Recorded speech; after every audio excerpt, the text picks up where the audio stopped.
কি করবেন টাকা দিয়ে? যদি কবর নিয়ে যেতে পারেন, আখেরাতে কাজে লাগে, তাহলে তো এটা ব্যাপার ছিল। তা তো পারবেন না। আপনি বলবেন না পারলে কি হয়েছে, ছেলে মেয়ে খাবে, ছেলে মেয়ে ভোগ করবে নিশ্চিত।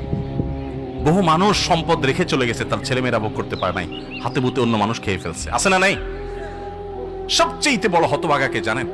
আল্লাহর জমিনে সবচেয়ে বড় দুর্ভাগা, সবচেয়ে বড় বেয়াকুব এবং নির্বোধ মানুষ হলো সে, যে যাদের জন্য চুরি করবে তারাও সে দায় নিবে না। কিয়ামতের দিন ছেলে আয়সা বলবে না, আব্বা চুরিদারি ডাকাতি 2 নম্বরই যা করছেন, ঘুষ সুদ যা খাইছেন আমাদের জন্যই তো খাইছেন, আল্লাহ আমার আব্বারা জাহান্নামে দিয়ে না, আমাদের নিয়ে যান।